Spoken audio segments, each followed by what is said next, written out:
Hi everyone and welcome back to our new mini blog. কেমন আছো তোমরা সকলে? আশা করছি সকলে খুব ভালো আছো, আমিও বেশ ভালো আছি। আগের একটা শর্টসে তোমাদের সাথে আমি শেয়ার করেছিলাম রবীন্দ্র জয়ন্তীর সকালের কিছু মুহূর্ত।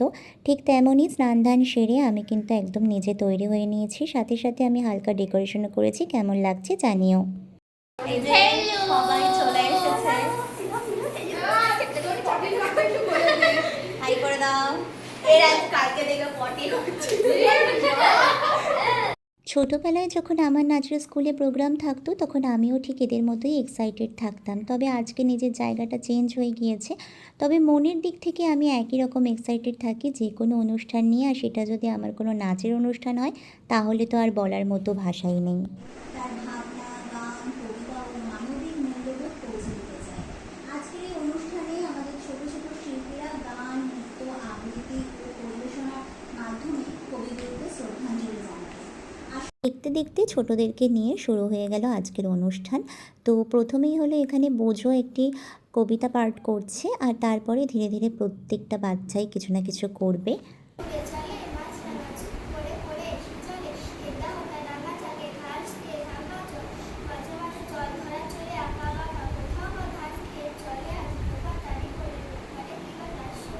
প্রত্যেক বছরই আমরা অনুষ্ঠানটা সন্ধ্যাবেলা করি, তবে এই বছর আমরা সকালবেলা করেছি এই অনুষ্ঠানটা। তার কারণ হলো একটাই, বাচ্চাদের সকলেরই টিউশন আছে, আর টিউশন কামাই করা তো একেবারেই পসিবল না, কারণ এখন পড়াশুনো আছে, সব কিছু মেনটেন করেই চলতে হবে। তাই জন্য আর কি আমরা সকাল সকালে অনুষ্ঠানটা কমপ্লিট করে নিলাম। নাহলে সন্ধ্যাবেলা হলে কিন্তু আরও বেশ কিছু গ্রুপ মেম্বার ছিল যারা এখানে একেবারেই অংশগ্রহণ করতে পারেনি।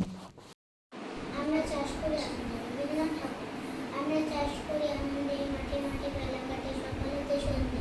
রোদে উঠে বৃষ্টি পড়ে ঘাসে বনে পাতা নাড়ে বাতাসেতে ভরে ভরে শাসনটির গন্ধে মাদের কোন তরুণ করে নিত্য দৌড়। সকলকে নিয়ে যে কোনো অনুষ্ঠান, সেটা ছোট কিংবা বড়, যে কোনো অনুষ্ঠানে মিলেমিশে একসাথে সামঞ্জস্যতা বজায় রেখে থাকাটাই কিন্তু সবথেকে বড় বিষয় বলে আমি মনে করি। তোমাদের কি মত?